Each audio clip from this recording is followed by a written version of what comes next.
Okay, let's do this.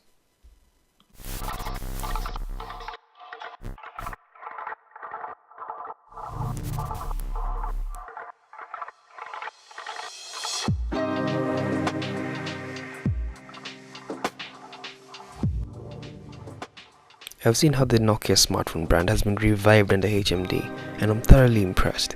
Since 2017, they have worked on providing exceptionally well-built smartphones coupled with pure Android experiences. And it's working. In my hands for the past week has been the Nokia 2.1. I have admittedly used it intermittently as it doesn't serve a power user really well. However, I have a few thoughts about the Nokia 2.1 that may or may not surprise you. I will highlight 4 key areas: display, build, battery, and finally software. So let's dig in. First on the list, the display. The 2.1's display is a HD 720p panel using LCD tech, spanning a diagonal of 5.5 inches. In one word, massive.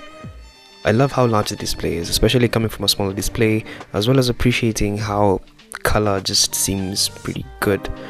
I watched a couple of YouTube videos as well as an episode or two of the new Luke Cage on Netflix, and it was pretty awesome. Flanking the display are 2 loud front-facing speakers that make for a rather awesome viewing experience. Made me forget about my earphone modes for some time. Nokia, I applaud you for this. Next up is the build. The Nokia 2.1 is made of plastic, or if you want to get fancy, polycarbonate. Whichever way you want to look at it, it's a practical build while at the same time looking good enough to pass as a mid-range phone. The review unit I got had some interesting copper accents around the frame of the matte blue phone, which quite frankly is pretty awesome. The buttons were slightly mushy, but I can't complain. They worked. They were easy to find and hit. One thing about a plastic build that we take for granted is that you don't really need a case on your phone. That's quite something for me, and I'm sure many guys who only need the phone and not a whole trail of accessories along with it will really appreciate. On this front, Nokia cut corners, but I don't think that's a problem for me. A beautiful, practical build is what we find. Battery. 2-day battery life is the 2.1's claim to fame. It's a 4000 mAh battery that's non-removable from the phone's body, which makes it clear that this phone was designed from the ground up to survive, and make sure you don't need to think about the charger every 5 hours. iPhones. I can attest to this. It's pretty awesome. One of the days I started using the phone at 6:30 am. I jumped at emails, calls, WhatsApp, text, streaming some video, and hotspotting myself on the go throughout the day, and at 9 p.m. I had 41% battery left. I was impressed and happy. I want this from small smartphones. This should be the gold standard.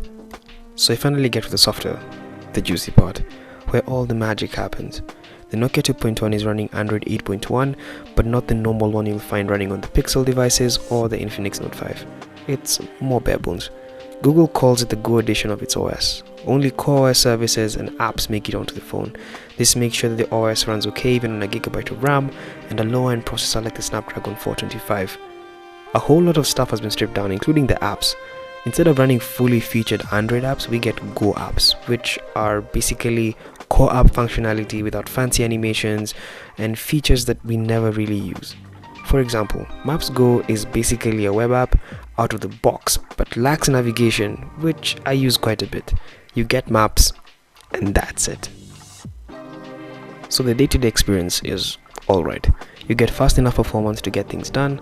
The OS does some serious memory management to keep things just chugging along, but I don't mind it. A second or 3 to get what's uploaded is enough to get some people mad at you, and then a constant refresh on Instagram makes sure you will not be an influencer anytime soon. And YouTube Go is just not for me, man. I can admit that. There's a lot more to say about the Nokia 2.1. The headphone jack is great. The cameras are meh, and charging takes quite a bit of time, but nonetheless, it's a solid package for this segment.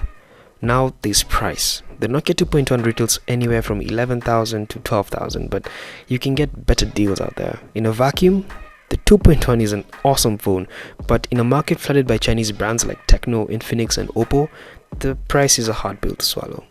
But if you can decide to swallow that pill, you will not be disappointed. Hope you liked the review of the Nokia 2.1. Hit the like button and subscribe, and until next time, this is Tony Takes Some Tech.